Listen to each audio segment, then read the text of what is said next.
Presentación, María Cristina Yardón es psicóloga, doctora en psicología en la Universidad de México, es profesora honoraria, bueno, allá en la Universidad de Quilmes se llama honoraria, ¿no?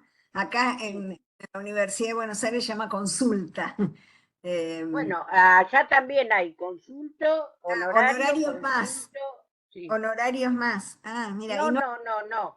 Es ah, honorario, consulto, y el otro no me acuerdo, pero emérito es emérito. el otro. Lo que pasa es que en algún tiempo funcionó que los consultos cobraban la Sí, diferencia entre sí. lo que vos cobrabas de jubilación y lo que cobraba el que estaba en actividad. Entonces, eso se generó muchos problemas, entonces sacaron es decir, sigue quedando los consultos que hubo, quedan como consultos, pero agregaron este honorario que queda claro que no cobras nada.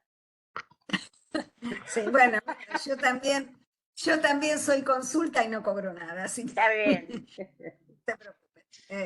Es nada más que una chapa. Sí, sí. Bueno, es profesor honorario en la Universidad de Quilmes, participa en varios proyectos de investigación sobre el tema de cuidados y además ha publicado numerosos artículos en libros y revistas sobre temas relacionados con la psicología, con los cuidados, con las personas mayores. Así que para nosotros es un honor y te agradecemos que puedas por lo menos charlar con nosotros en este grupo. Bueno, yo les agradezco a ustedes la invitación, a Liliana y a todo el grupo, al Gino Germani y a este grupo de estudios sobre envejecimiento y bienestar. Lo que voy a trabajar es un artículo, digamos, que vamos a publicar en esto que nos pidieron, que está hecho por el profesor Roberto Montenegro, que es sociólogo, el profesor Marcelo Altomare, que es sociólogo, Liliana Cristiani, que es terapista ocupacional, Leandro Guillé, que es terapista ocupacional, y yo, que como dijo Liliana, soy psicóloga. Bueno, la presentación tiene dos partes. Una parte donde trabajamos, digamos, una encuesta que hicimos sobre esenciales y donde nos peleamos un poco en la metodología para considerar qué son los esenciales, y una parte que trabaja sobre los grupos que nosotros tenemos funcionando en la universidad, de los talleres para personas mayores, que durante la pandemia funcionaron desde agosto del 2020 en forma virtual, agosto a diciembre, después en el 21 todo virtual también, en el 22 el primer cuatrimestre lo terminamos en forma presencial, aunque durante el cuatrimestre estuvimos virtuales y a partir de ahí es presencial. Puede ser algo de virtualidad cuando alguien tiene algún problema y no puede llegar a la universidad, hacemos una modalidad mixta. Pero bueno, primero vamos a hablar sobre qué fue la pandemia, ¿no? Con el advenimiento imprevisible, contingente y desconocido de la pandemia del coronavirus, hemos asistido sin duda a una experiencia excepcional. Incremento descontrolado del contagio, las internaciones hospitalarias y la mortalidad producida por este virus y la regulación macrosocial a gran escala de la movilidad de los cuerpos a cargo de la política estatal de administración de la cuarentena. Tanto la morbilidad propia de la pandemia como el control sanitario del Estado ha impuesto un masivo estado de sujeciones múltiples, que nos ha impuesto la realidad biológica del virus, la realidad política de la cuarentena, la realidad ética del valor absoluto de los bienes de la salud y la vida, la realidad económica de la caída de la producción, el empleo y los ingresos, la realidad de la reducción del número de relaciones sociales, pero también la realidad de la emergencia generalizada de los estados afectivos de tristeza, angustia y depresión. Esto es lo que articula, digamos, todo el artículo. Resultante de la respuesta del sistema sanitario al coronavirus, el aislamiento social preventivo y obligatorio produjo un fenómeno social de escala demográfica escala espacial y temporalidad sincrónica sin antecedentes. La mitad de la población mundial en la totalidad del planeta y de manera simultánea en estado de confinamiento. Desde China a Brasil, pasando por Europa y Estados Unidos, el coronavirus ha trazado la ruta globalizada de la pandemia, afectando ciudades, países, regiones, continentes. El aislamiento social provoca una suspensión de las relaciones sociales de copresencia en la esfera económica, política, educativa, sanitaria, cultural y jurídica. Consecuentemente, cesación de las rutinas sociales recursivas y generalizadas de productores y consumidores, de pacientes y médicos, de docentes y alumnos, de obreros y empresarios. Una parte sustantiva de las sedes físicas de las prácticas sociales son clausuradas. Fábricas, comercios, oficinas, escuelas y hospitales, legislaturas, ministerios y tribunales. Consultorios, estudios, cines, teatros, todo repentinamente vacío. Esta masiva interrupción de las expectativas de comportamiento mutuamente referidas, reguladas mediante normas institucionales, promueve paralelamente la ampliación de la contingencia del lazo social, esto es, el incremento del grado de desorden de multiplicidad de actores sociales. Hay incertidumbre respecto del cobro de salarios, honorarios profesionales y ganancias, costos y rentabilidad, de atención médica programada y dictado de clases. En suma, el confinamiento social conlleva un crecimiento de la anomia social, generador de un incremento de la inseguridad ontológica, esto es, una pérdida de las certidumbres respecto de los comportamientos societales esperables. El aislamiento social y el distanciamiento social redefinen las fronteras legítimas del espacio entre los actores. La disminución de los múltiples espacios sociales de interacción en condiciones de copresencia y consecuentemente del tiempo social dedicado a tales prácticas tiene su reverso en el aumento del imperio del espacio social del hogar familiar sobre las prácticas diarias de sus actores y por ende del incremento del tiempo social de interacción entre los habitantes de esta sede institucional. La suspensión del funcionamiento de las instituciones extrafamiliares produjo una monopolización de los encuentros sociales presenciales por parte de la institución familiar. Por eso ha habido un aumento, digamos, de las violencias dentro de los hogares y por suerte que no, digamos, el sistema de justicia siguió funcionando, la Corte Suprema de Justicia tiene registrados todos los casos que han sido denunciados de violencia familiar en cada una de las casas. Ese aislamiento es el repliegue de la unidad familiar conviviente en un mismo espacio físico y por ende la ausencia de participación en unidades laborales convivientes del espacio de trabajo, unidad de amistad conviviente en el espacio de un bar. Pareciera una bifurcación que remite a la solidificación de la frontera de separación entre el espacio habitacional familiar y otros espacios de convivencia con otros, amigos, vecinos, compañeros de trabajo, familiares, y segmentación entre el espacio del hogar y de la calle, la suspensión de la participación social en una multiplicidad de lazos de interacción presenciales conjuntamente con la interrupción del ejercicio de la libertad de movimiento, de trabajo y de reunión. La pandemia es el nombre utilizado por la ciencia médica para la cura sanitaria del cuerpo biológico del paciente mediante la internación hospitalaria, la invención de las vacunas y la difusión de normas preventivas de higiene.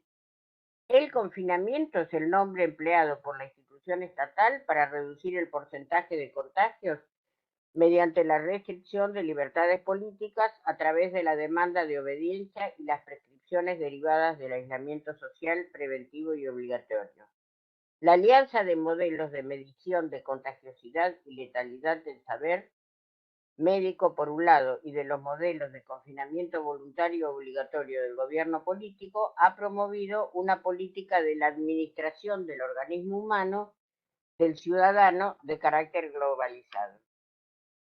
Este coronavirus ha afectado la dimensión biológica de la realidad del cuerpo, entendido como organismo físico, la dimensión política de la realidad del cuerpo, considerado como ciudadano, y finalmente la dimensión afectiva de la realidad del cuerpo, pensado como sujeto. La retracción de las relaciones sociales provoca una suspensión de las expectativas de comportamiento propias al suspenderse los lazos habituales con otros, las normas que los rigen y las esferas sociales donde se practican, los escenarios sociales o las trayectorias sociales ordinarias, recursivas, generalizadas, quedan suspendidas. Hay una parte del mundo social que se desprende de nuestras prácticas, instalando una suerte de contingencia comportamental que desconfigura la unidad y consistencia del orden social. Esa desontologización del mundo social fuera del hogar y la apertura de la incertidumbre y la contingencia, desvaneciendo la seguridad ontológica en ese mundo social. En la deliberación pública de la pandemia y la cuarentena, de la enfermedad y la muerte por un lado y del cuidado por otro, la mostración del estado sanitario del cuerpo biológico del discurso de la medicina y del estado político del cuerpo del ciudadano es el reverso del ocultamiento del estado afectivo del cuerpo del sujeto.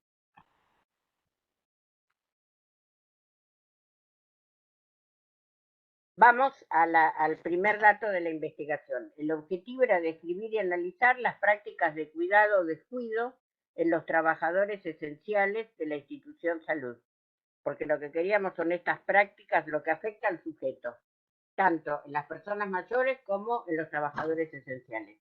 ¿Por qué les dije que habíamos tenido discusiones metodológicas? Porque, bueno, ¿qué considerar trabajadores esenciales? Para el Estado, los trabajadores esenciales es como si hubiera trabajadores esenciales de primera y trabajadores esenciales de segunda. Y nosotros no queríamos hacer eso. Lo que yo quería era entrevistar a todos los que habían participado, a todos los que podíamos, ¿no? Obviamente, pero digamos, la población para mí eran los médicos, las enfermeras, los terapistas ocupacionales, pero también la gente de limpieza, la gente de seguridad y la gente administrativa, porque sin ellos no funciona todo lo otro.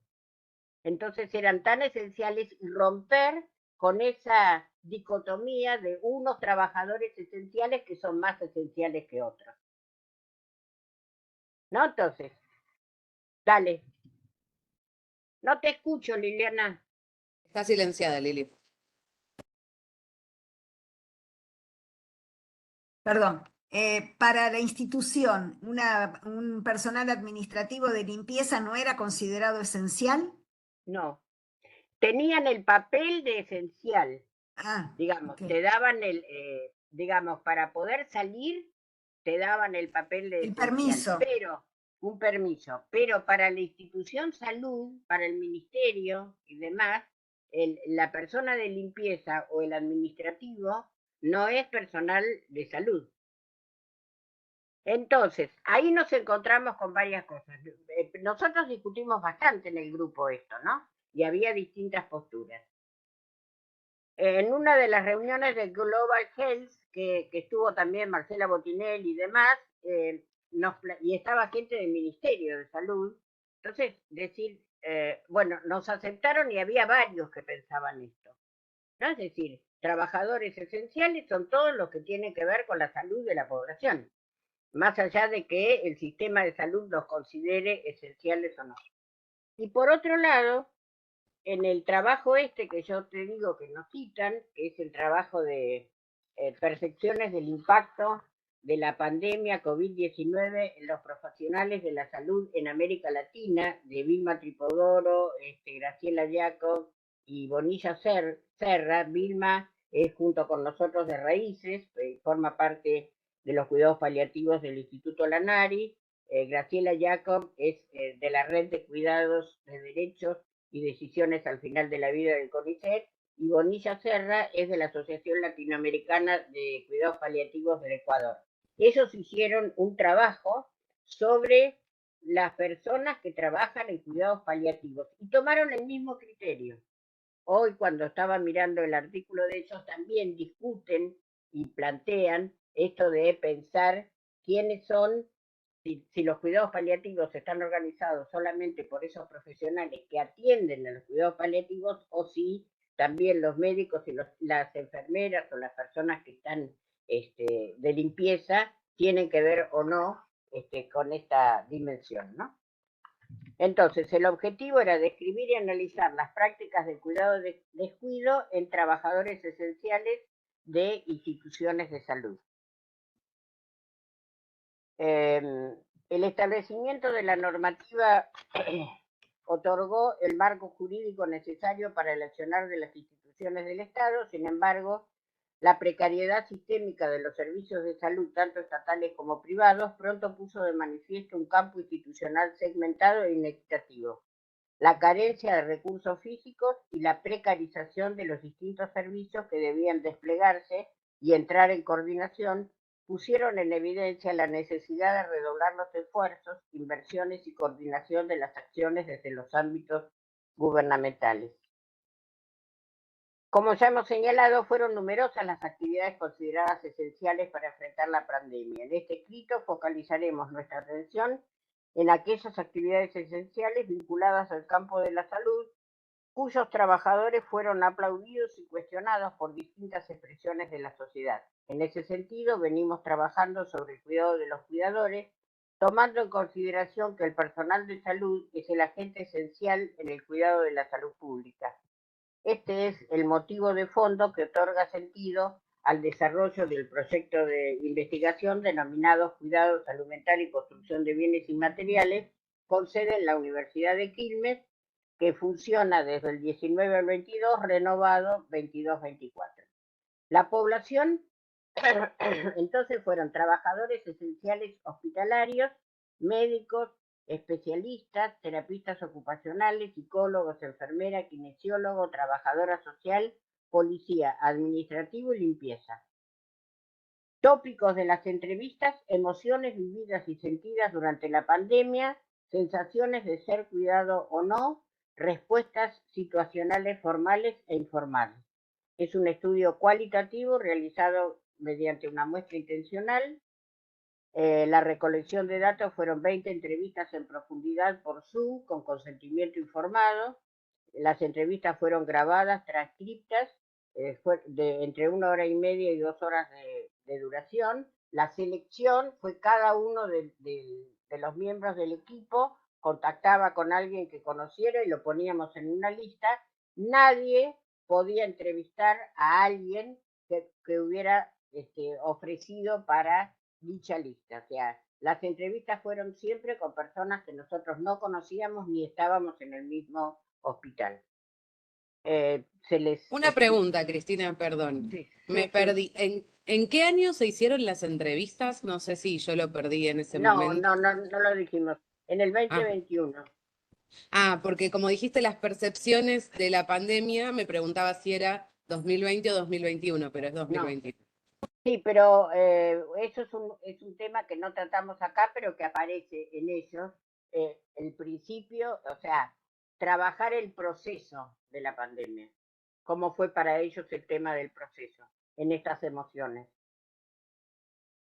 Entonces, nosotros primero contactábamos con ellos, teníamos un formato de enviarles, usted ha sido seleccionado, si quiere participar, y una vez que nos decía que sí, entonces lo poníamos en contacto con la persona que iba a hacer la entrevista, y después en una tercera ocasión se hacía el contacto y se pedía que si aceptaba que fuera grabada la entrevista, ¿no?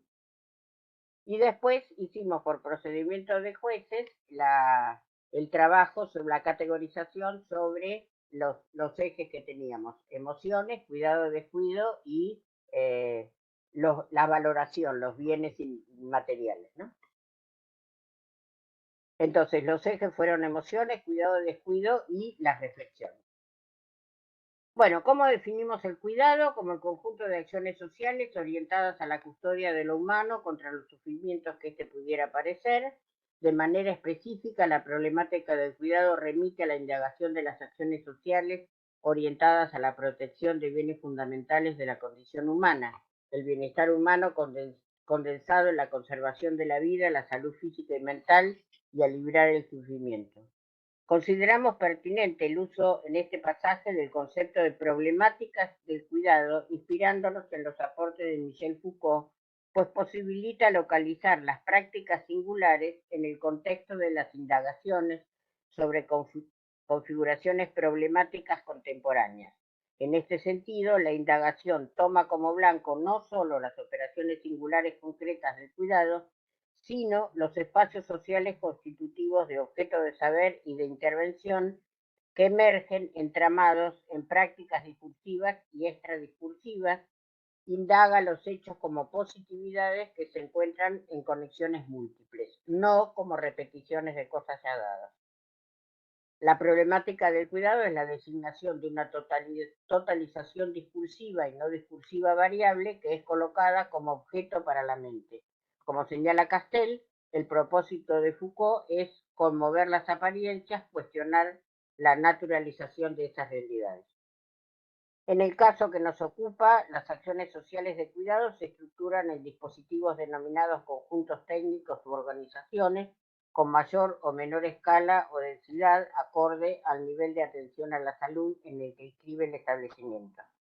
Si aceptamos al sistema de salud como un sistema societal, podemos admitir cierta clausura operacional en virtud de lenguajes codificados que los distinguen. El cuidado como acontecimiento sociohistórico admite ser pensado como transversal a distintas formaciones sociales, se expresa bajo la forma de instituciones singulares y concretas como organizaciones, esto es, en sistemas de coordinación de multiplicidad de acciones ordenadas por reglas de funcionamiento en contextos de integración social de escala reducida, temporalmente sincrónicos y espacialmente de copresencia, la familia, la escuela, el hospital y también en contextos de interacción sistémica de escala ampliada. El cuidado se define opuestamente al descuido, que designa el conjunto de fenómenos sociales productores de un estado de desamparo de la condición humana. El descuido alude al conjunto de fuerzas que incrementan el riesgo de padecimientos físicos, mentales y sociales. Enfermedades de carácter corporal, enfermedades de carácter afectivo, patologías sociales, cosificación y pérdida de sentido. Se define a los afectos, las emociones, como estados anímicos del sujeto que provocan, dependiendo de su impronta, bienestar o malestar psicológico, incrementando o disminuyendo las capacidades para la ejecución de las rutinas sociales. Vamos a tomar en consideración algunos de estos. Las emociones. ¿Cómo describen los entrevistados en sus narrativas las emociones? Como miedo, pánico, incertidumbre, angustia, ansiedad, desesperación, enojo, culpa, decepción, impotencia, tristeza. En toda epidemia o pandemia es esperable que las personas sientan miedo, ansiedad, enojo, tristeza, como también que los trabajadores esenciales tengan la contención necesaria para que pudieran trabajar en ello. Algunas respuestas. Primera respuesta. En el primer momento, estar vistiéndome para atender al paciente, el cuerpo empieza a temblar. Hubo un lapso que, fácil, 2 meses, que no salió nadie de terapia. Eso tal vez fue lo más duro que he visto, que nadie podía salir. Esto que preguntabas vos, ¿no? Es decir, todos hicieron referencia al impacto del principio y luego a lo que pasó después. Otras expresiones. Estos miedos que se iban metiendo, la información que te taladraba el cerebro porque había información por todos lados. Otro. Y el director se enfermó de COVID y la verdad que eso fue el fallecimiento, no sé, fue lo más duro, lo más fuerte que he vivido. La pandemia, sentirlo como antes, como algo novedoso. O sea, cómo van señalando las emociones esas que van apareciendo. ¿Te hago Claro, una pregunta? sí, Ay, sí. perdón. Me No, parece re dale. interesante este punto. En ese caso, hacían referencia a cosas que habían sucedido durante 2020 y tal vez mientras estaban trabajando. Claramente son todas emociones asociadas a cuestiones negativas. ¿Pudieron hacer o hubo un momento de la entrevista en donde hicieron alguna reflexión acerca de lo que habían sentido como al principio y si eso se modificó con el tiempo? Sí, sí. A ver, nosotros pedíamos esas, las emociones, pero también como el objetivo del programa se llama Cuidado, Salud Mental y Construcción de Bienes Imaginarios, de bienes inmateriales, o sea, en el sentido de MERI, a mí me interesaba mucho ver, y parte de las cosas que nosotros señalamos, también ese de Global Health que tuvo el Ministerio de Salud, es lo proactivo que ellos fueron y que es importante a la hora de pensar en cuáles son las propuestas, retomar, digamos, toda esa, la solidaridad que se expresó, retomar lo proactivo, retomar que ellos se cuidaron entre ellos. No hubo un programa de cuidado de los cuidadores.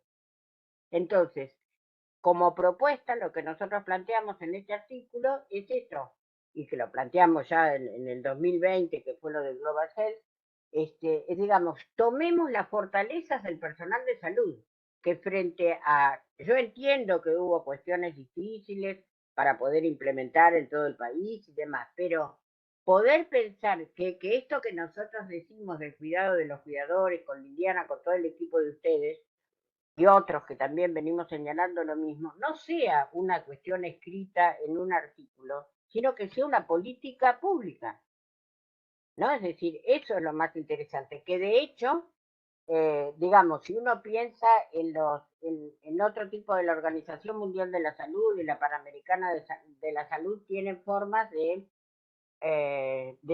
señalar los trabajos cuando hay amenaza de bomba o cuando hubo inundaciones, cuando hay, en ese tipo de trabajos está contemplado el cuidado de los trabajadores que trabajan en ese momento. O sea que hay antecedentes de cómo pensar el cuidado de los cuidadores, ¿no? Es decir, de cómo sostener la emocionalidad de esas personas que están trabajando en ese momento tan álgido y tenerlos en cuenta. Entonces, justamente lo que aparece es en ellos, en algunos había que preguntarlo, pero en la gran mayoría aparece como una reflexión sobre el trabajo que ellos fueron haciendo. Sí, o sea, no hacía falta, digamos, por supuesto que cuando hacemos la entrevista en profundidad teníamos categorías, digamos, que debían ser planteadas, ¿no? Pero también, o sea, preguntas sugerentes para ver si me había parecido nada de eso. Y en general aparecieron todos esos argumentos de las cosas que ellos podían ir haciendo y cómo se las fueron arreglando. Cada uno, yo ahí diría, que hay un eje muy interesante, que es el eje que después lo retomamos en las conclusiones, que es el eje lo individual y lo colectivo. Cómo lo individual fue algo que se llevó a lo colectivo y se transformó en social. O sea, el que sabía hacer máscaras, que el marido le enseñó a hacer máscaras, lo llevaba y todos hicieron máscaras. No había vidrio, tenían miedo y entonces a alguien se le ocurrió, vamos a atender a los pacientes en el patio. Y entonces iban y atendieron. La ocurrencia individual se llevaba al grupo y se lograba poner en acción, en acto, y me parece que eso es muy interesante para que el Ministerio de Salud eh, tome en cuenta los recursos de sus recursos humanos. Yo diría algo que aprendí con una argentina que trabajó en Cuba mucho tiempo, las potencias, impotencias y omnipotencias. Las potencias de sus recursos en salud. ¿No? Es decir, esas potencias que quedaron expresadas en cómo se atendió a la gente, digamos, o sea, se puso un decreto, pero bueno, cómo se atendió a la gente. Y por otro lado, en este grupo tuvimos la posibilidad, porque uno de los integrantes del grupo es del sur, entonces tuvimos posibilidad también de entrevistar a gentes que viven en poblaciones rurales muy pequeñas. Y ahí las cosas se complican de otra manera. En el artículo ese que señalé hace un rato también aparece, que llama la atención de decir, bueno, gente de las grandes ciudades, pero gente de los grupos rurales, porque en gentes de poblaciones de menos de 2.000 habitantes, donde la salud estaba a cargo de una enfermera en la zona de la Patagonia, ¿sí? Con 200 kilómetros de ripio hasta el hospital regional. Digamos, el compromiso emocional no estaba solamente en lo que tenía que hacer, sino en que ellos se encuentran con todos sus vecinos que son digamos, críticos individuales de eso. Y el señor que manejaba el ambulanciero también. O sea, después te lo encontrás en otros lados. Entonces, es muy interesante ver qué pasa en los grandes lugares y qué pasa en los pequeños lugares donde las personas que están a cargo de la salud eh, no comparten un sistema amplio donde hay médicos, enfermeras, terapistas y no sé qué tanto. No, no, hay una enfermera a cargo de la población, punto. Y entonces, si ella sale a llevar al paciente con COVID en la ambulancia a 200 kilómetros, se queda el pueblo sin nadie.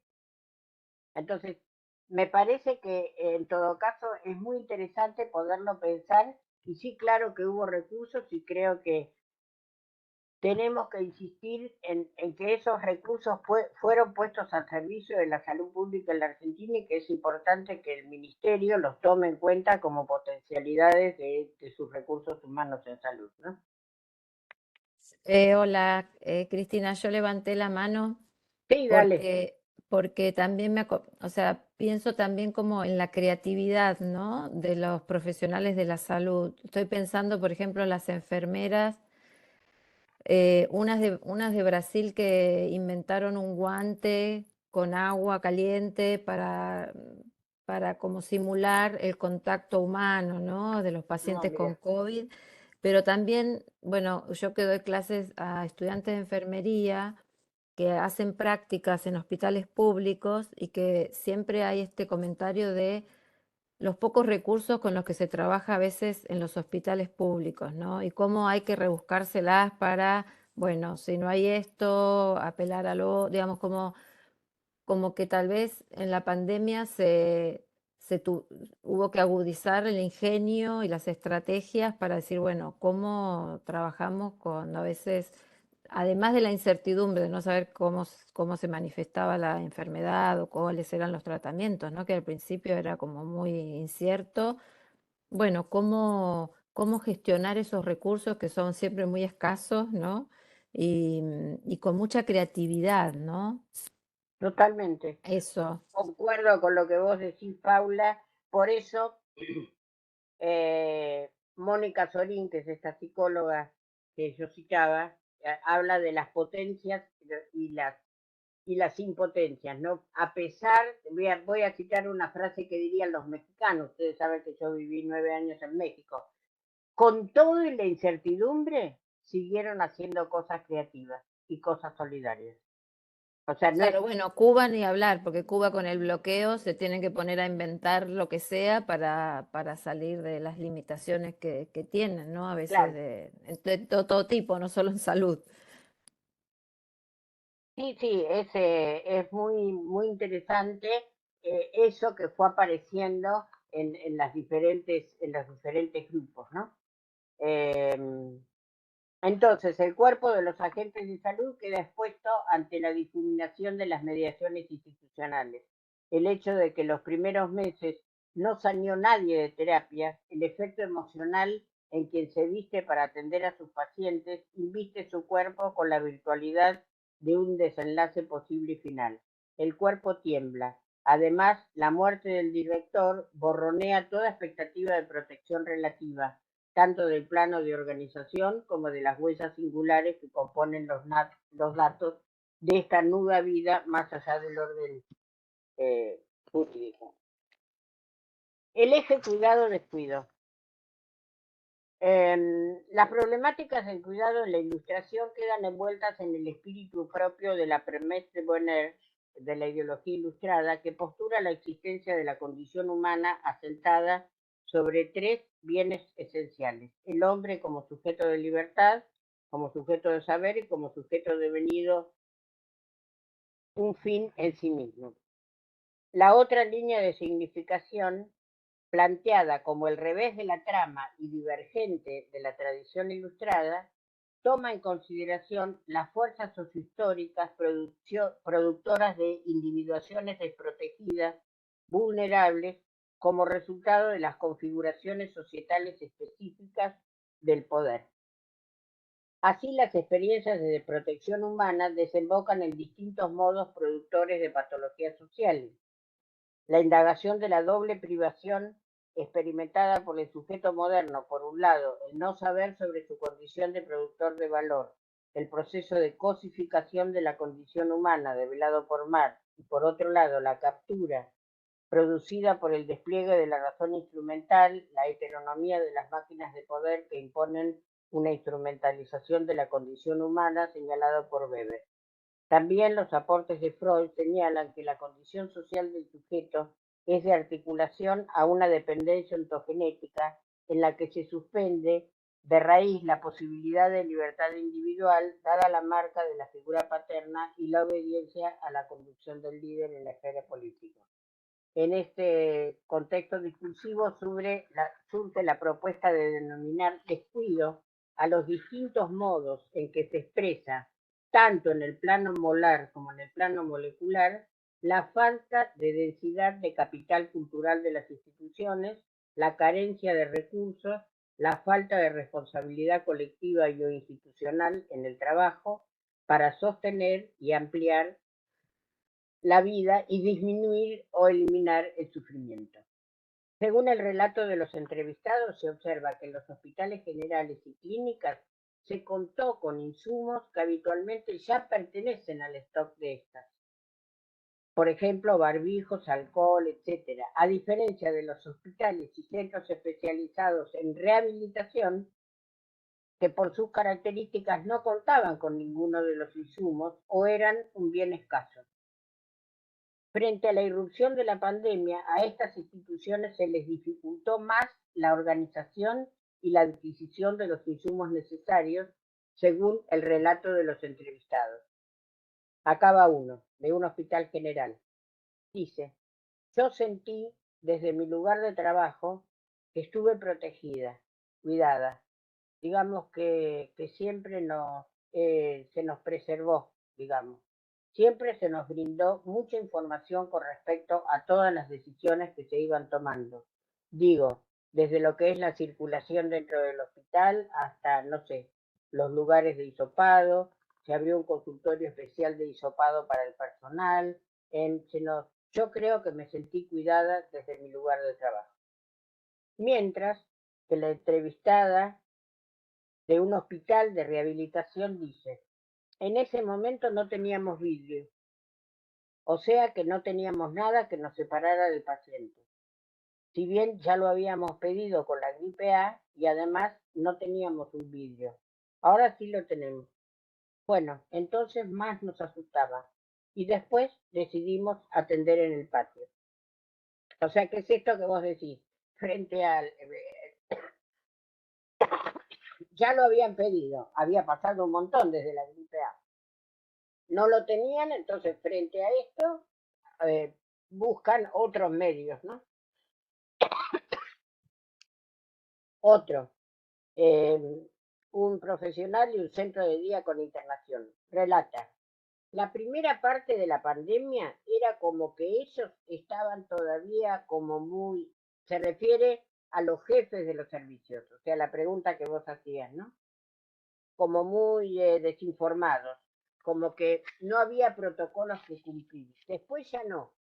Después empezaron a trabajar. De hecho, yo llevé la máscara que hizo mi esposo y a partir de la máscara que me hizo mi esposo, empezamos con las orientadoras a crear máscaras para todos los orientadores y los enfermeros. En el transcurso de la pandemia se hace presente la solidaridad, los entrevistados muestran a través de sus relatos pasar del individualismo, voy, hago la guardia y me vuelvo a mi casa y ya fue, a lo colectivo. Hoy tenemos guardia. ¿Cómo te fue hoy? ¿Cómo te sentiste hoy? Es decir, pasan de estar centrados en su persona a tener más presente al otro. Cosas así como de valorar o de ver quién tenés al lado, con quién estás, con quiénes son tus compañeros de trabajo. Y creo que, bueno, eso es lo que podría decir, que con la ayuda de todos, si no, esto no podíamos hacerlo. Yo, la verdad que si no tenía ayuda, no. Sola no se puede. Y bueno, y esto es lo que deberíamos pensar siempre, ¿no? La ayuda de todos. ¿Y eso apareció, perdón, ese discurso apareció en las 20 entrevistas? ¿Esta emergencia de lo colectivo? Ahora vamos a en la cosa. En general sí, la emergencia de lo colectivo. De que lo podés hacer junto con otros. No por, vas a ver que lo analizamos con Marcelo Altomare, que es el sociólogo del grupo, eh, es como un discurso ético profesional de lo colectivo que uno no podría decir que está presente con una fuerza extraordinaria, pero que aparece. ¿Viste? Es decir, solos no podemos, o sea, esto lo solucionamos entre todos y además porque se sintieron solos, la única forma de protegerse era estando entre todos ellos, ¿no? Entonces, está buena la pregunta porque me sirve como para ir aclarando cosas en el capítulo, ¿no? Que van preguntando. Por ejemplo, otro que dice, yo les pediría que se vacunen por el otro, no solamente por sí mismos. Son tiempos, son tiempos de brindar escucha y de dar lo mejor de uno. También hay que tener en cuenta que estábamos en pandemia cuando lo hicimos y que tenían, a ver, señalábamos que por supuesto que se iba a mantener la confidencialidad y el anonimato y todo lo demás, pero hablar mal de los jefes del sistema de salud no es fácil en una entrevista. ¿Sí? Creo que uno volvió con otra escala de valores a la asistencia. O sea, estamos señalando, tomamos los más enfáticos, ¿no? Frente a la necesidad imperiosa de seguir prestando los servicios y a la vez cuidarse y ser cuidados, los entrevistados relataron innovaciones que en casos surgieron de ellos mismos y en otros de la organización institucional. Cambios, porque habíamos preguntado sobre ciertos que había habido cambios. Para algunos pacientes ha sido el uso del teléfono, se ríe. Esto te va a sonar raro, pero cualquier psicoanalista te lo va a decir. Está bueno, ¿eh? El uso del teléfono, no en videollamada, cuando queda la palabra como vehículo, en prioritario, como central de la comunicación. Se vocaliza un montón el laburo y la mirada interna del paciente. Es muy parecido a lo que pasa con el diván, que no te está mirando. Obviamente un psicólogo. Otro. Entonces, bueno, se hacían prácticas a través de Zoom, poníamos los residentes, prestaban sus tablets, otra vez esto, ¿no? Es decir, lo colectivo frente a lo individual, o sea, los residentes prestaban sus tablets y con la tablet los estudiantes y ayuda también del personal se hacían actividades y esto también ayudó un poco, las actividades para que no se perdieran tanto. Se observa también en la narrativa de los entrevistados que hubo reasignación de funciones a los que los trabajadores esenciales accedieron y se adaptaron. Fui designada para hacer el seguimiento telefónico a los pacientes ambulatorios con COVID. Entonces, bueno, empezamos, a partir de ahí se creó un servicio de telemedicina. O sea, es otra vez la creatividad, lo que señalaba Paula, ¿no? Es decir, bueno, me reasignaron, yo tengo que llamar por teléfono, no es que llamo por teléfono nada más. O sea, creo un servicio de telemedicina. O te quedás paralizado y te quedás en tu casa porque no tenés nada para aportar, o te reinventás.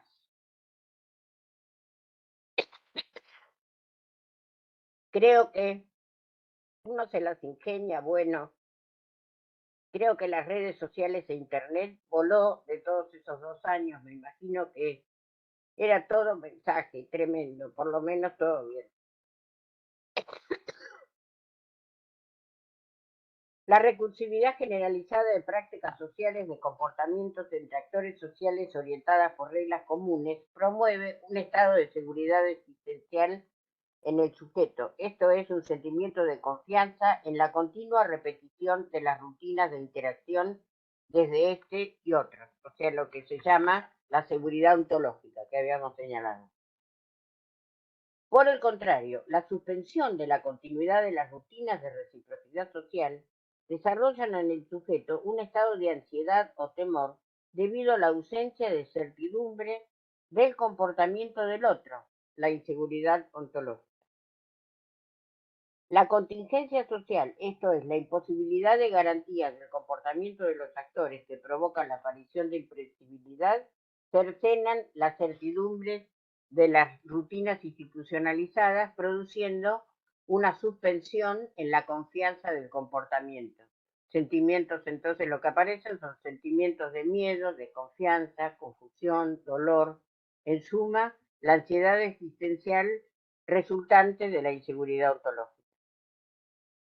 La ansiedad existencial es un estado afectivo producto del encuentro entre la dimensión social de la suspensión de la seguridad ontológica de rutinas institucionalizadas, Giddens del 2004, y la dimensión subjetiva de la suspensión de la confianza básica, Erickson, ¿no?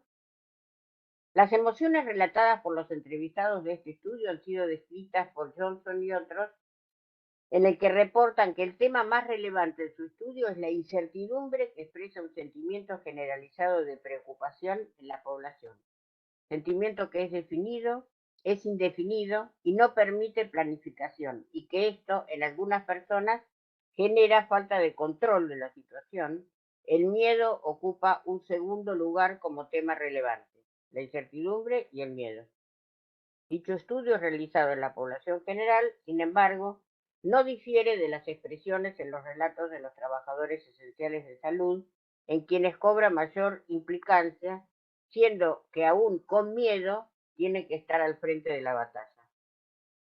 La información recolectada de las entrevistas a los cuidadores del sistema de salud en condiciones de pandemia muestra dos tipos de respuestas que pueden ser desagregados del siguiente modo: una respuesta sobre el estado afectivo del cuidador y una respuesta ético-ideológica sobre la práctica profesional del cuidado, esto que yo te decía antes, ¿no?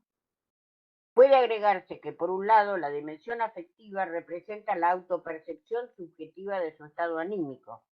La dimensión ético-ideológica, por un lado, representa una evaluación política de la práctica sanitaria. Mientras que en la primera las respuestas representaban expresiones de miedo, angustia y certidumbre, en la segunda representan expresiones de una revaloración de la práctica profesional orientada por los imperativos de solidaridad y creatividad. Respecto de la dimensión subjetiva, se inscriben los testimonios de los cuidadores dando cuenta de una experiencia de miedo. Por ejemplo, nosotros en nuestro hospital no hay guardia, entonces teníamos miedo, susto. No teníamos vidrio, entonces nos asustaba el temblor corporal. El primer momento de estar vistiéndose, el cuerpo te tiembla. Pero también los testimonios muestran que el cuidado institucional no garantiza el cuidado psicológico, puesto que el resguardo es, en este caso, un resguardo físico y no un resguardo psicológico. Y fíjense este testimonio: se nos resguardó más desde lo físico, como del contagio. Y no sé si se tiene en cuenta cómo impacta en nosotros el malestar de los pacientes, o sea, el resguardo psicológico. En relación a la segunda dimensión del relato de los cuidadores, aparecen en los testimonios retazos de una difusa ideología público-colectiva asentada en la valoración positiva de la provisión de ayuda a los otros. Esta parece deudora de una ideología que ha hecho de los programas de políticas sanitarias un bien público fundamental. Expresiones del estilo somos un país solidario, o son tiempos de brindar escucha, o creo que uno volvió con otra escala de valores, dan testimonio de ello. No obstante, debe consignarse que esta posición ético-ideológica dista de conformar un conjunto de creencias compartidas, organizadas, como un lenguaje de valores políticos claramente enunciables e identificables. Se propone crear espacios flexibles, creativos, que teniendo en cuenta la particularidad de las diferentes instituciones, alberguen una contención psicológica en los distintos niveles de salud para tener en cuenta los cuidados de los cuidadores, esto es, de los recursos humanos en salud, cuyas fortalezas se han demostrado durante la epidemia. Dar espacio a sus voces, alojar las emociones, sentimientos, miedos y reflexiones de los trabajadores de la salud es un imperativo ético. El trabajo proactivo que fueron realizando en diferentes momentos de la pandemia refieren al trabajo vivo en acto señalado por Mery, que sería de suma importancia que sea valorado y reconocido. Se vuelve imprescindible profundizar en el trabajo intersectorial dentro de las instituciones hospitalarias y con la comunidad para que la experiencia de la pandemia permita precisar el enlace entre la dimensión social y subjetiva. Conclusiones. Frente a la vulnerabilidad, los trabajadores esenciales en el ámbito de la salud presentaron conductas proactivas. En situaciones en las que los dispositivos de acción instituidos se encuentran ante la incertidumbre y la necesidad de dar respuestas inmediatas, in situ se han activado potencialidades de la inteligencia general, en este caso particular de las organizaciones de salud que permanecen en latencia. Eso incluye la capacidad de los grupos para agenciar recursos y componer respuestas, improvisando recursos y acciones, operaciones de bricoler en el sentido práctico o creatividad. De modo que proponemos la generación de dispositivos institucionales flexibles, transversales a las distintas áreas de las organizaciones. Ellos posibilitarían tramitar las emociones densas sufridas por todos y potenciar funcionalmente un trabajo intersectorial más eficiente. Bueno, esa es la primera parte del trabajo. Si quieren, abrimos más preguntas.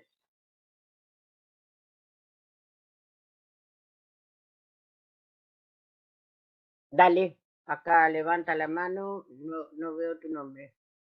Marilina. Marilina.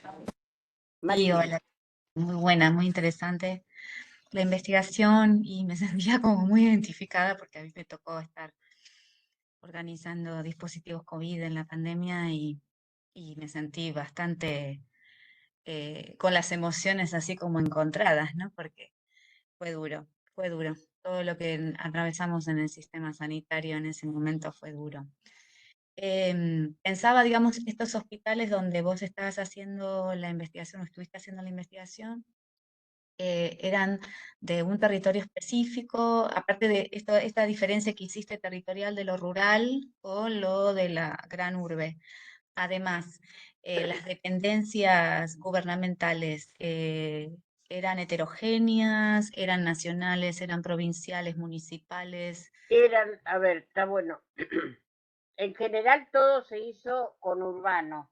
El área de la Universidad de Quilmes, ¿no? Con urbano Claro, bonaerense, de donde sí, aparecían nuestros, nuestros contactos. Pero como eran nuestros, una de las investigadoras es del sur, entonces ella trabaja en un hospital del sur y entonces ahí recogió otra gente.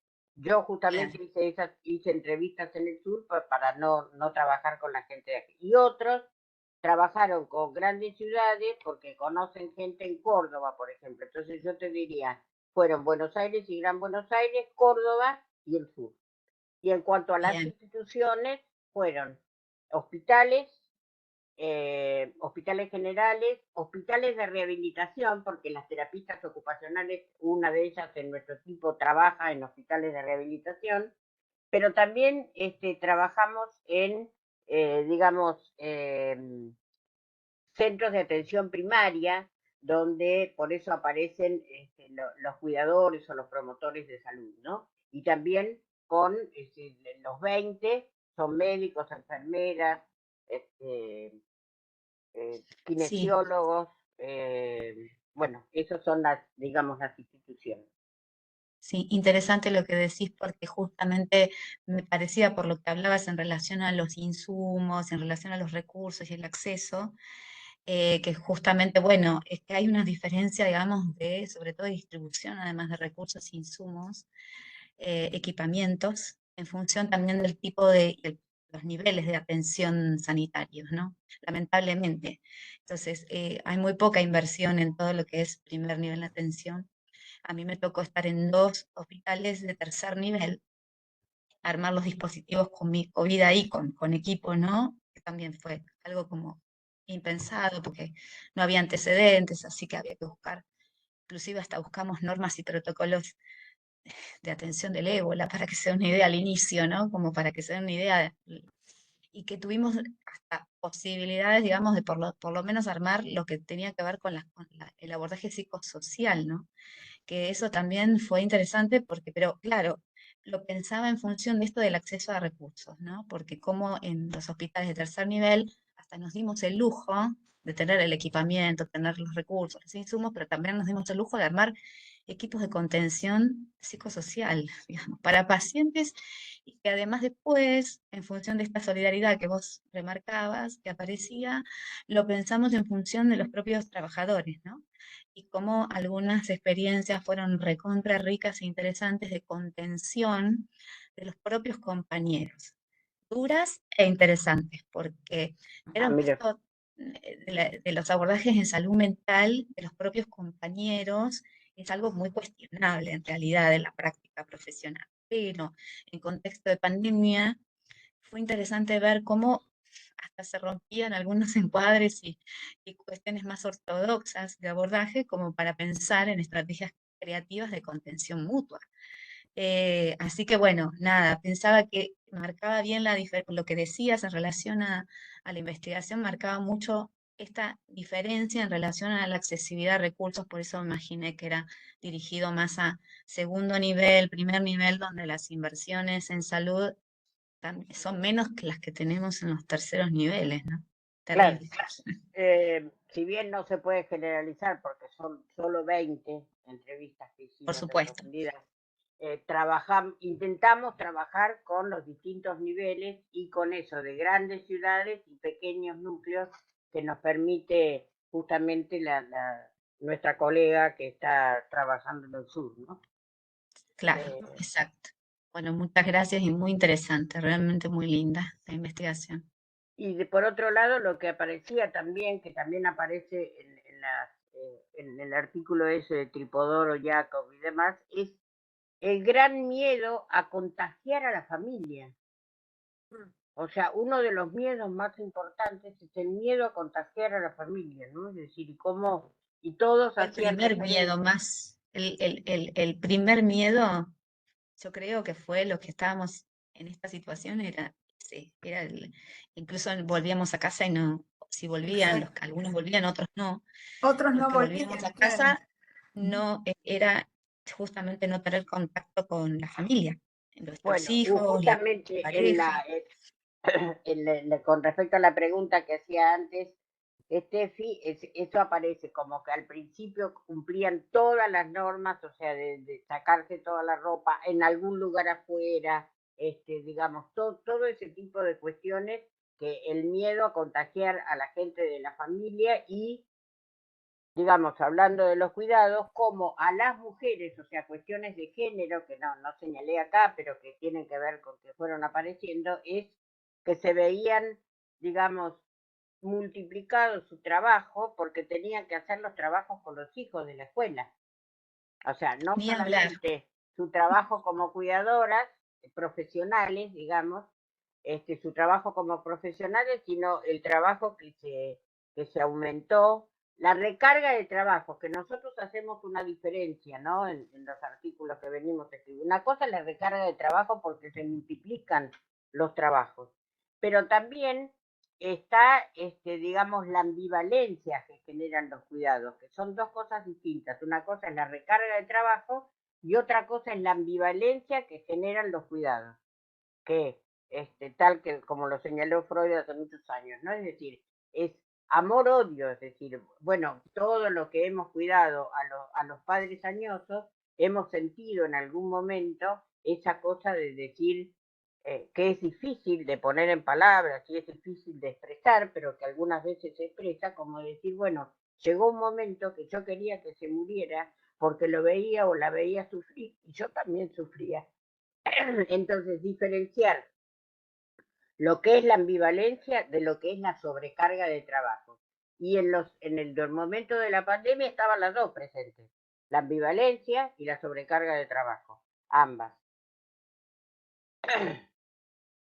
Yo lo que quería era, la verdad que es muy interesante este trabajo y realmente vale la pena poder difundirlo más y como vos decís, generar algún tipo de transferencia para que haya alguna forma de que la política tome en cuenta todo esto y revierta la situación de los recursos humanos en salud. Pero también me interesaba cuando vos empezaste a hablar al principio, Cristina, sobre los talleres para personas mayores, que Bueno, algunos hicieron en Zoom, que como que hagas una pequeña, no sé si tenés tiempo, un ratito, ya sé sí, que sí, había pensado que eran 45 50 minutos, pero me gustaría que cuentes un poco un panorama sobre esos talleres que están haciendo ahí en la universidad. dale. Sí, sí, yo todavía, digamos, faltan unos minutos de trabajar esto, pero te explico los talleres. Los talleres aparecieron digamos, en el 2014, cuando aparece toda la política pública de hacer un PAMI, ¿no? Universidades para las personas mayores. Bueno, Yo en ese momento me pidieron que me hiciera cargo del programa y entonces creé esto que se llamó el PUNCAM, Programa de la Universidad de Quilmes para las Personas Mayores, que tenía 4 ejes porque se venían dando desde el año 99 en la Universidad de Quilmes existían los talleres para las personas mayores. En cuanto a, acá te voy a hacer una genealogía en todo caso, ¿no? Es decir, cómo empezaron y demás. A cargo de, o sea, la que los impulsa es la directora de la carrera de terapia ocupacional, que hasta ese momento era la única carrera de salud que teníamos en el departamento, después apareció enfermería. Bueno, entonces se hicieron los talleres, pero con un criterio, yo diría, reducido, ¿no? Es decir, en el sentido de que, bueno, se ofrecían las cuestiones tradicionales, actividades prácticas que podían incluir tejido, algunas cosas de bricolaje y demás, talleres literarios y algo de enseñanza de computación solo sostenido por la carrera de terapia. Y después se empezaron a crear, cuando aparece el programa de UPAMI, y también, a ver, eran gratuitos, había que pelear, se daban a través de extensión universitaria. Eh, Cuando yo me hago cargo, lo que planteo es que no solamente el Departamento de Ciencias Sociales puede ofrecer espacios de, de pensamiento y de reflexión para las personas mayores. Los demás departamentos, el Departamento de Ciencia y Tecnología, el Departamento de Arte, podían ofrecer también espacios. Así que yo me reunía con los directores, le contaba cuál era el proyecto, le contaba cómo se pensaban las personas mayores, como, no como una etapa del final de la vida, sino como una etapa donde se seguía aprendiendo, donde era importante ofrecer distintos espacios de reflexión y el lugar que podían tener las universidades en esto. Entonces fuimos creando, digamos, un programa que tuvo 4 ejes. Un eje eran los cursos, o sea, los cursos que íbamos ofreciendo. Pero que, digamos, de esos cursos se pasó a los cursos que ofrecimos justo antes de la pandemia, era, por ejemplo, sexualidad, erotismo, amor y biopolítica, o temporalidades y legados, que daba yo, o sí. mitos de la economía argentina y política, porque se empezó a crear una masa. Justo ahora estoy escribiendo un artículo de representaciones sociales, saben que trabajo mucho con eso, cómo se fueron cambiando las representaciones sociales de adulto mayor o de persona mayor en ese grupo que iba asistiendo, y como decía mi asistente, vos tenés el grupo de los reflexivos, o sea, un grupo de personas mayores que te van siguiendo, ¿no? Y entonces vienen y te plantean cosas que antes no se planteaban. Por ejemplo, ¿ustedes solos son los que pueden proponer cursos? ¿Nosotros no podemos proponer cursos, Cristina? Sí, pueden proponer cursos. Entonces, bueno, ¿por qué no nos dan algo sobre historia del arte? Pero no nos enseñen una historia, las artes, porque yo quiero saber de la pintura, pero también de la escultura, de la música. Ellos venían y ya te definían los objetivos. Vos lo único que tenías que hacer era salir a buscar a alguien que planteara, que fuera capaz de responder a esas iniciativas. Fuimos ampliando, por ejemplo, cuando empezó la época en que la Nata hablaba de que estábamos fuera del mundo, que no sé qué, bueno, aparecieron algunas que no nos podés dar algún curso de la gente de economía. Entonces yo hinché, perdonen la vulgaridad, pero para que no solamente sociales, o sea, sociales, economía, ciencia y tecnología y el departamento de arte, todos ofrecieran cursos para las personas mayores, porque había, así como hay múltiples vejeces, hay múltiples intereses, y entonces no se puede quedar con uno solo. Y a medida que se fueron abriendo, bueno, ellos iban trayendo otros, los mismos profesores proponían, entonces ahí se propuso, hablé con la gente de economía y me propusieron eso, o sea, lo que quiero señalar también es que llevaba mucho tiempo y dedicación, ir a hablar con el director del departamento, que ese me dijera un profesor que fuera capaz de responder a esto, ¿no? Entonces me propuso un curso de mitos de la economía argentina y política, que lo dieron todos gente que estaban en el CONICET. Para mí eso era un tema muy importante también. No solamente docentes concursados, que eran los docentes que eran los que dirigían los cursos, sino también la gente del CONICET, porque había las personas mayores, como también en los cursos, en todos los cursos, nosotros dábamos material bibliográfico gratuito. ¿Sí? O sea, ellos empezaron a sentir que, uy, ¿yo puedo leer Foucault? Mi nieta, que está estudiando sociología, me dijo que ese es muy difícil. Decía, sí, yo también cuando lo leí por primera vez me pareció re difícil, pero ¿vos te crees que cuando yo leí Freud o Vygotsky o Piaget por primera vez no me resultó difícil? Foucault, o Sí, Foucault. o Foucault, digo, pero se sentían como, por supuesto que se buscaban, no un capítulo entero, re largo, sino algunas cuestiones, pero como accediendo a un mundo de conocimientos que hasta ese momento les había quedado vedado, ¿no? Y velado. Bueno, ahí entonces se hizo equipos de gente que estuvo trabajando y les dieron todas las cosas de esa mitología que planteaba la Nata, estamos fuera del mundo, y el tipo le explicaba la otra frase que no sé qué, y seguían. Fue un curso que tuvo el 100% de asistencia a todas las clases. Por supuesto, con gente muy comprometida políticamente, ¿no? Bueno, después teníamos otra área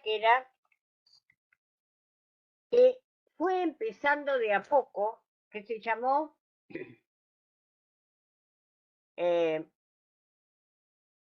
conociendo digamos, una parte era orientación, porque muchas veces desde que habían empezado, ellos se acercaban, ellas se acercaban a pedir algún tipo de orientación. Por ejemplo, me acuerdo una vez, yo necesito hablar con una psicóloga. Bueno, podés hablar conmigo si te parece. Bueno, yo quiero estudiar ciencia y tecnología. Y yo pensaba entre mí, ¿qué tendrá que ver la psicóloga con que ella quiere estudiar ciencia y tecnología? Me parecía re bueno que estudiara lo que ella quería. Y entonces, vieron como los investigadores, yo digo que somos curiosos empedernidos, nos buscamos la vuelta para ver por qué me está preguntando esto. Y ella lo que me quería decir es que ella había pasado por el pasillo, porque está dividido en la universidad, el pasillo de ciencia y tecnología, y había sentido los olores que se sienten en ese pasillo, que no son los mismos olores del pasillo de sociales. Y a ella le encantaba eso, pero que ella se sentía como que no iba a estudiar algo de ciencias sociales, como que estaba faltando a las psicólogas y a la gente de terapia ocupacional que estábamos trabajando en el programa, como si fuera una infidelidad. Por eso le dijimos que no, que ella podía estudiar lo que ella quisiera, la contacté con los pibes del centro de estudiantes, pero se acercaban por distintas cosas. También cuando quedaban viudos o viudas, cuando aparecía un duelo. ¿Eh? Entonces, el programa también tenía una parte de orientación. La parte de orientación, ellos se acercaban y la pedían en forma individual y trabajaban con psicólogos, de los psicólogos concursados, unas 5 o 6 sesiones. No es terapia, sino que es un espacio justamente de orientación para que la gente pueda hablar sobre cuáles son los problemas que aparecen y luego se los derivaba, ya sea con la obra social que tuvieran o si no tenían obra social, a los lugares públicos. Y también ahí hay un antes y un después, que era Steffi tu pregunta. Uno podría hacer una genealogía, mientras al principio lo que aparecían eran frente a esas cuestiones contingentes de duelo o de gente que después empezaron a reflexionar. Me peleo siempre con los vecinos, me cambié de barrio y en este barrio también me estoy peleando con los vecinos. ¿Me pasará algo a mí? Eso puede ser que me pueda ayudar a alguien a hablar sobre el tema también. Y después aparecieron cosas como, por ejemplo, yo estoy saliendo con un señor, el señor se queda en mi casa a dormir, yo me quedo en la casa del señor a dormir, a que no sabés qué me hace la vida imposible. Tus hijos, La hija. Claro. Claro. Bueno, ¿eso se puede hablar con un psicólogo? Sí, claro. Entonces, orientación era para eso. Ante no para, porque de repente venían docentes que me decían tal, es muy enojona, muy no sé qué, no la podemos mandar a orientación. No, es por pedido del sujeto. No es un castigo la orientación. Es un derecho que tiene para poderlo pedir. El otro eje se llama compartiendo el patrimonio cultural. ¿El objetivo cuál era? Que ellos entendieran que estaban en una universidad, cuándo habían existido las universidades, cuándo surgían, que pudieran compartir todos los beneficios de ser estudiantes extensionistas de una universidad nacional. Entonces, ellos podían asistir a todas las entregas de doctorado honoris causa. Yo les digo, ese grupito iban. O cuando se abrían la conferencia inaugural de un cuatrimestre que daba Dora Barranco, ¿yo puedo venir? Sí, vos sos estudiante extensionista, y entonces venían.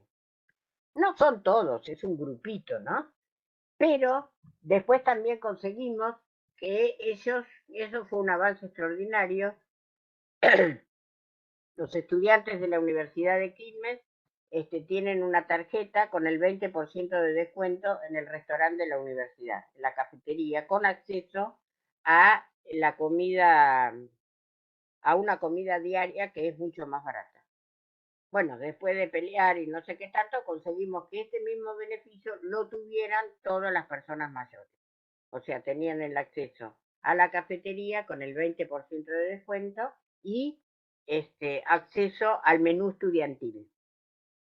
¿No? Que el menú estudiantil. Se quejaban a veces porque decían, ¿me puedo llevar uno solo? El de la noche no. Claro, imagínense que era fantástico. Bueno, podés comer el menú estudiantil ahí y después ya no.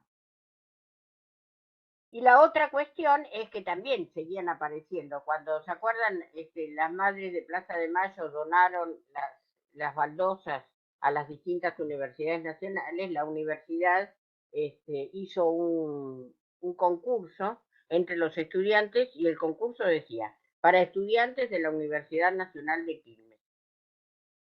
Vos tenías que decir dónde habría que poner la baldosa es decir, en qué lugar de la universidad la ubicarías, por qué, y dar alguna referencia de cómo habría que ponerla. Por supuesto que vinieron estos los reflexivos. Cristina, nosotros somos estudiantes, vos decís que somos estudiantes extensionistas, ¿somos estudiantes de la Universidad de Quilmes? Sí. Entonces, ¿nos podemos presentar al concurso? Sí. Se presentaron al concurso y ganaron. El proyecto que ganó fue un proyecto de alumnos y seleccionaron el proyecto de ellos. O sea que hubo 2 ganadores. Hicieron un proyecto muy lindo. O sea que esta cosa de la creatividad, de cómo se les despliega toda una serie de cuestiones y después hicieron, por ejemplo, cuando hubo esas marchas de ataque a las universidades públicas o de dar un abrazo a la universidad, ellos permanentemente, un grupo, no estoy diciendo que eran los 3.000 alumnos, ¿sí? Estoy diciendo que, y es un grupo cada vez más amplio. Entonces eso, el eje era compartiendo el patrimonio cultural. También participaban de proyectos de extensión, si uno los quería invitar, podían participar. Y se hizo una cosa como muy... Empezó a tener visibilidad la adultez mayor dentro de la universidad, porque de 150 que había al principio a 3.000 que había antes de la pandemia, imagínense que circulaban por los distintos lugares, sobre todo en la, en la cafetería, porque una de las investigaciones yo les pregunté cuántas horas utilizaban para estar en la cafetería y en general venían 1 hora antes del curso, los cursos eran de 2 horas semanales, durante 16 semanas, venían 1 hora antes y después se quedaban 1 hora, o sea, venían 2 horas y se quedaban 2 horas en la cafetería. Y también para los alumnos de la universidad fue visibilizar una población. Claro, las relaciones intergeneracionales, que me acuerdo que cuando nosotros presentamos todos esos proyectos, también vieron que hay que justificar y todo lo demás y decir, bueno, no es hablar de lo que es la adultez mayor, es trabajar en acto con las personas mayores. Además, al finalizar cada cuatrimestre, hacíamos una muestra de los trabajos que se habían hecho o de las reflexiones que se habían hecho, cada docente con sus alumnos presentaba lo que quería, y una vez al año hacíamos las jornadas intergeneracionales de las personas mayores de la Universidad Nacional de Quilmes, donde también se visibilizaba todo el trabajo que se venía haciendo y participaban familiares y los hijos en general y gente que venía, que yo también eso lo está publicado, digamos, los cuentos que ellos hacen y la historia que ellos hacen de cómo empezaron y cómo siguieron en la universidad. Y el cuarto eje, o sea, hablamos de los cursos de orientación, de compartiendo el patrimonio cultural, y el cuarto eje era el eje de difusión. Difusión significa que íbamos a las radios locales, o sea, poníamos los avisos cada vez que aparecían los cursos, yo iba a las radios, pero si presentábamos un trabajo en alguna jornada y alguno de ellos nos querían acompañar, íbamos con ellos.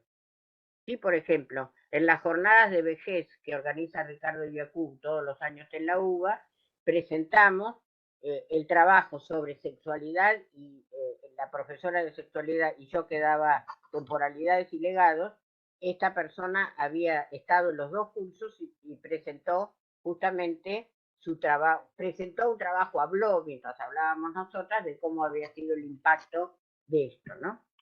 Y también otras veces que me invitaban a distintas fundaciones, yo explicaba las cosas más conceptuales, digamos, y ellos nos acompañaban y hacían, digamos, una presentación desde ellos. Entonces, eso les gustaba mucho también. O sea, ese es el programa, ¿no? El PUNCAM, como fue considerado. Ahora no está tan así, pero bueno, sí funcionó muy bien. Y después, cuando empezó la pandemia, fue muy interesante porque lo que se hizo es que, digamos, toda la gente de terapia ocupacional tenía a quien llamar, o sea, estaban todas esas personas mayores a las cuales se podía llamar y hacer un grupo y plantear los distintos, tratar de ayudarlos a ver las problemáticas que ellos presentaban.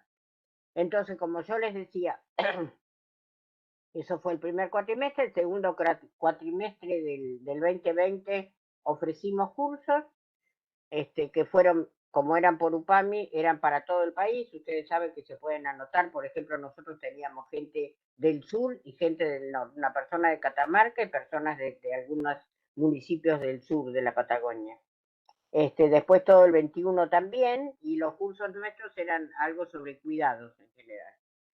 Entonces, lo que hablamos y después, bueno, en el 22, el primer cuatrimestre fue virtual, pero terminamos en la universidad, y el segundo cuatrimestre ya fue presencial permanentemente, y ahora también. Algunas conclusiones con respecto a la post-pandemia, ¿no? De esos grupos de reflexión. Algunas de las cuestiones que ellos señalan es lo que nosotros llamamos los agentes invisibilizados. Tomar conciencia de que hay agentes invisibilizados. Recuperar las instancias de lo vivido. Sobre todo los vecinos fueron esos agentes invisibilizados. Los vecinos que pudieron, es decir, fuera de la familia venía, les dejaba cosas a las personas que vivían solas, ¿no? Te dejaban los alimentos en la puerta sin que vos los tocaras y todo lo demás, pero también salían a la calle y hablaban con el vecino. Era una persona con la cual podían mantener relaciones de convivencia en el momento, ¿no? Entonces, era muy interesante, y lo que apareció, esos agentes invisibilizados, como los vecinos, o también algunos comerciantes de la cuadra, conocidos, a los cuales los hijos les hablaban para saber, mi mamá va ahí, avísame si fue, avísame cuando se va, de algunos conocidos, ¿no? Es decir, cómo se hicieron contactos con las personas que vivían cerca, para que los hijos mantuvieran ese control más cercano sobre ellos. Otra cosa que valoraron fueron lo que yo llamé las actividades sociocomunitarias impensadas. Las actividades sociocomunitarias impensadas, como por ejemplo, una de las señoras, que en su cuadra se pusieron de acuerdo todos los vecinos en hacer algo para el comedor comunitario, una vez por semana. Entonces decían, bueno, esta semana nos toca milanesas. Cada uno hacía las milanesas que podía. Si vos podías una. Si podías un kilo, un kilo.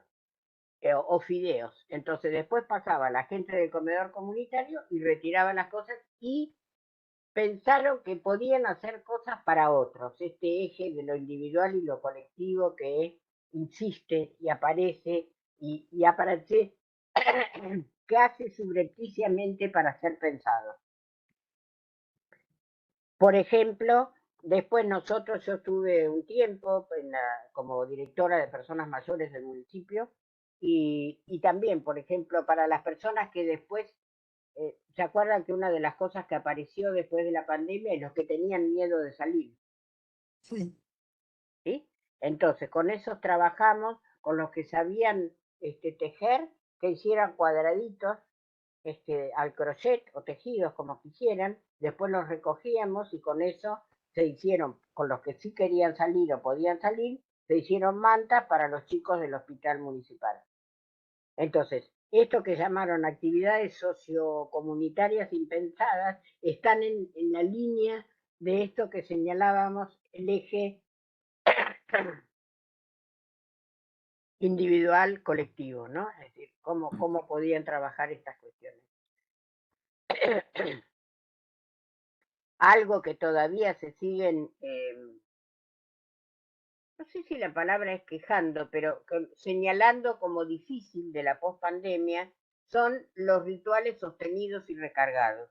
No, los rituales sostenidos y recargados se refiere a que los hijos tomaron un rol muy activo en ver a dónde iban, que no salieran, que tomaran los remedios. Y acabada la pandemia, se siguieron sosteniendo en ese tipo de rituales y no levantaron el control.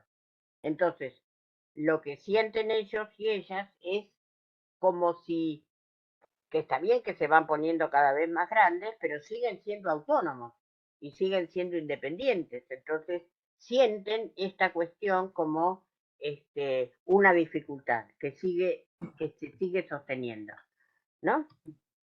Otro tema que ellos traen es, en la pospandemia, repensar y pensar en los duelos. No es decir, los diferentes duelos que se vivieron, la gente que perdió gente, sobre todo porque cómo acompañar a las familias y pensando en que se acerca el final de la vida y qué quieren hacer al acercarse el final de la vida, ¿no? Es decir, el curso ese de temporalidades y legados, ellos en realidad me lo pidieron porque, bueno, aparecieron con eso. Cristina, siempre que hablamos de estas cosas, de que, bueno, nos vamos a morir y que no podemos hacer un curso sobre eso. Y entonces yo organicé con la gente de literatura, no que hablamos solamente de la muerte, ¿no?